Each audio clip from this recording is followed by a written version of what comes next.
పరశురామ్ ఇక మెదక్లో ఉన్నటువంటి పరిస్థితిని కూడా అప్డేట్ ఇవ్వండి. ఇక మనం చూస్తున్నాం ఏదైతే ఇప్పటి వరకు కూడా ఈ ప్రాంతం అంతా కూడా చాలా బీభత్సం కనిపించింది.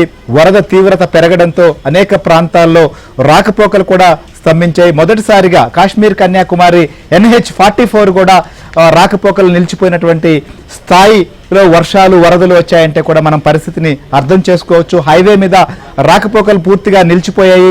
కొద్దిసేపటి క్రితమే ఒక వన్ వేలో కొన్ని వాహనాలను పంపించేటువంటి ప్రయత్నం చేస్తున్నారు. ఆ స్థాయిలో జాతీయ రహదారి కూడా దెబ్బతింది. ఇక ప్రభుత్వం కూడా ప్రస్తుతం సహాయక చర్యలపైన దృష్టి పెట్టింది. ముఖ్యమంత్రి రేవంత్ రెడ్డి అందుబాటులో ఉన్నటువంటి మంత్రులతో మాట్లాడుతున్నారు, అధికారులతో కూడా సమీక్షిస్తున్నారు. నర్సింగ్ ఏంటి ప్రభుత్వం ఏదైనా మనం చూసాము ఇటీవల కాలంలో ఎప్పుడూ లేని విధంగా 42 సెంటీమీటర్స్ వర్షపాతం కూడా నమోదైంది. సో ఈ నేపథ్యంలో ప్రభుత్వం ఎలాంటి సహాయక చర్యలు చేపడుతోంది, ముఖ్యమంత్రి సమీక్ష కూడా చేస్తున్నట్లుగా తెలుస్తోంది. ఏంటి అప్డేట్? ఎస్ శ్రీహరి, భారీ వర్షాల నేపథ్యంలో చాలా గ్రామాలు నీట మునిగి చాలా ఇబ్బందులు పడుతున్నటువంటి నేపథ్యంలో పరిస్థితుల్ని ఎప్పటికప్పుడు స్వయంగా రాష్ట్ర ముఖ్యమంత్రి రేవంత్ రెడ్డి పర్యవేక్షిస్తున్నారు. ఎప్పటికప్పుడు అధికారులతో మాట్లాడుతూ ఉన్నారు. ఎప్పటికప్పుడు మంత్రుల్ని అప్రమత్తం చేస్తూ ఉన్నారు. ఆయా జిల్లా ఇన్ఛార్జి మంత్రుల్ని అప్రమత్తం చేస్తూ అధికారులతో మాట్లాడిస్తున్నారు. తాను స్వయంగా పరిస్థితులను ఎప్పటికప్పుడు సమీక్ష చేస్తూ ఉన్నారు.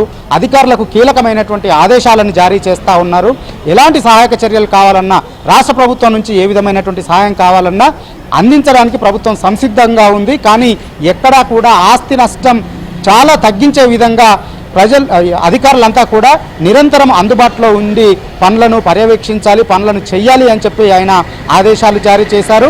ఇటు నీటిపారుదల శాఖ అధికారులు, అటు NDRF సిబ్బంది, SDRF సిబ్బందితో పాటుగా ఇటు వైద్య శాఖ సిబ్బంది, నీటిపారుదల శాఖ అధికారులు, పంచాయతీరాజ్ శాఖ అధికారులు అందరూ కూడా సమన్వయంతో, పోలీసు సిబ్బంది అందరూ కూడా సమన్వయంతో పనిచేసి ఆస్తి నష్టము, ప్రాణ నష్టము జరగకుండా అవసరమైనటువంటి అన్ని రకాల చర్యలు తీసుకోవాలని చెప్పి ముఖ్యమంత్రి రేవంత్ రెడ్డి ఆదేశించారు. క్షణక్షణం ఆయన పరిస్థితుల్ని సమీక్ష చేస్తూనే ఉన్నారు.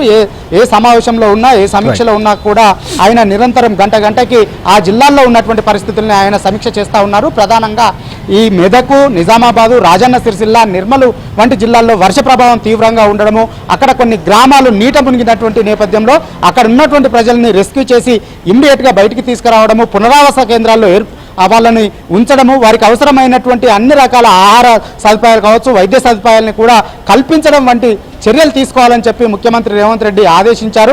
ఆ మేరకు ముఖ్యమంత్రి రేవంత్ రెడ్డి ఆదేశాల మేరకు జిల్లా మంత్రులు కూడా ఎప్పటికప్పుడు అక్కడ సమీక్షలు చేస్తూ ఉన్నారు. స్వయంగా మెదక్ జిల్లా ఇన్ఛార్జు వివేక్ కొద్దిసేపటి క్రితమే మెదక్ వెళ్లారు. వరద ప్రభావిత ప్రాంతాల్లో పర్యటిస్తూ ఉన్నారు. మరికాసేపట్లోనే సీతక్క కూడా నిజామాబాద్ జిల్లాకు వెళ్ళబోతా ఉన్నారు. వరద ప్రభావిత ప్రాంతాల్లో ఆమె పర్యటించబోతా ఉన్నారు. అక్కడ పరిస్థితుల్ని ఎప్పటికప్పుడు ఆమె సమీక్షించబోతా ఉన్నారు. దగ్గరుండి ఆ పరిస్థితుల్ని, అక్కడ ఉన్నటువంటి పరిస్థితుల్ని సమీక్షించి అవసరమైనటువంటి ఏర్పాట్లని స్వయంగా మంత్రులు చేయబోతా ఉన్నారు. ఇక మధ్యాహ్నం తర్వాత ముఖ్యమంత్రి రేవంత్ రెడ్డి కూడా వాతావరణం అనుకూలిస్తే స్వయంగా వెళ్లి ఏరియల్ సర్వే చేయాలని చెప్పి కూడా డిసైడ్ అయ్యారు. అందుకు అవసరమైనటువంటి ఏర్పాట్లను కూడా ముఖ్యమంత్రి రేవంత్ రెడ్డి చేసుకుంటా ఉన్నారు. మధ్యాహ్నం తర్వాత ఆయన మెదకు, కామారెడ్డి ఆ జిల్లాలకు వెళ్లేటువంటి అవకాశం ఉంది. అయితే ప్రాణ నష్టం జరగకుండా పునరావాస కేంద్రాలకు తరలించడము, అవసరమైనటువంటి ఏర్పాట్లను అక్కడ చేయడము, ఎక్కడైతే రోడ్లు వంతెనలు తెగిపోయో R&B శాఖ అధికారులు వెంటనే అక్కడ చర్యలు తీసుకోవడము, రోడ్లను పునరుద్ధరించేటువంటి కార్యక్రమాలను చేపట్టడము, ఎక్కడైతే ప్రజలు ఈ వరదల్లో